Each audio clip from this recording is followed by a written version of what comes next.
Okay, let's look at this SAT standard deviation and z-scores. Now, because some of these numbers might be on the take-home quiz I gave you, I've changed them. Right, find a z-score for 700, okay? So we're just going to use this. So the data value is 700. We minus the mean, which is the 1000 in the question, and we divide it by the 200, which is the standard deviation right there. Okay, so that will give me negative 300 over 200, which is going to be negative 1.5. Okay, there you go. So that's that one done. Okay, let's just erase all this. So let's try the z-score for 1100. Right, again, 1100 this time the data value. Take away the mean, divided by the standard deviation of 200. So that's going to give me 100 divided by 200. So that's going to give me positive 0.5. Okay, so those are the two z-scores, one for 700, one for 1100. Okay, right, now again, because some of this might be on the take-home quiz, I'm going to change this SAT score to 1300. Okay, right, so what percentile? Right, well, first of all, of course, I've got to find the z-score. So the data value is 1300 minus the mean of 1000 over the standard deviation of 200 again. So that's 300 over 200. So that is 1.5. So I'm going to erase this and write 1.5. So this has a z-score of 1.5, positive this time. So now I'm going to find that on the z-score tables, positive 1.5, right. This one's got all of the negatives, this one's all the positives. Right, so what did I say, 1.5, right there, there's the answer, 93.32, a bit more than the 93rd percentile, okay. So that's what I'm going to write, 93.32. What percentile? 93.32, okay? 93.32. So that's what it is because I found it right there, okay? 1.5 positive. Okay, let's erase more of this. Okay, do this. Okay, so again, because some of this might be on the quiz, find the percentage of students who score between 700 and 1100. The reason why I chose this is because I've already got the z-scores, all right? I've already done it once. So, here we go. It's a good idea to look at what's going on here. If I draw the normal distribution, okay? So remember, we've got this mean of 1000. Now then, so if I do 1100, okay, that's 1100. If I do maybe 700, maybe it's down here somewhere, okay? So 700, okay?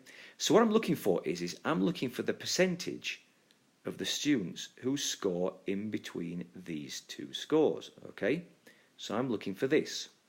Now, you've got to think about this because what that means is that I need to find, first of all, the students who are less than 1100, okay? So I've got to look at the z-score table for that. Remember, it's always less than. These percentages on there show less than. Like the 99th percentile is students who are 99% less than your smart child. So then, once I've found that z-score, or rather the percentage, okay, for less than 1100, and again, I'll find it from the table by using this, I will then take off the students who score less than 700, okay, again, using this on the z-score table. So can you see, again, that is in between 700 and 1100. So find the 1100 percentage, take off the 700 percentage, and you'll find what's in between there. So I've got to find out what 1100 is. So I'm going to use the 0.5 here, okay? So 0.5 is here. So what we're saying here is that 69.15% of kids score below 1100, okay? So I'm going to bring it back over here. So remember that one? So this is everybody less than this, so less than all the way. That is 69.15%, less than 1100, okay? So how about less than 700? I've got to go and find it from negative 1.5. That's here. Where's negative, what did I say? Negative 1.5? There it is. That's 6.68%. Okay? So again, if I go back to this, that's all these students here, okay? 6.68%. So if I subtract the 69.15, take off the 6.68, what do I get? Better get my calculator out. Okay, so calculator.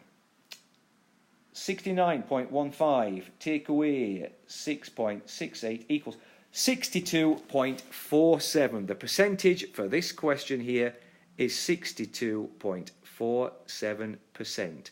That is all that shaded area that I keep shading up here. Again, less than 1100, less than 700. If you subtract the two, you'll get in between those two. So again, that's why I had to find, again, over here, look at this, the z-scores to find these two numbers here, and the difference was 62.47.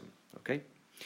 Finally, again, I'm going to change this 85th to the 96th percentile. Okay, what score do they have? So I've got to go and find 96%, which is the 96th percentile. So let's take a look. Where is it on here? I've got to try and find this now. Oh, look, there it is. There it is. Look at that. Okay, close enough. 95.99. There you go. That's the 96th percentile.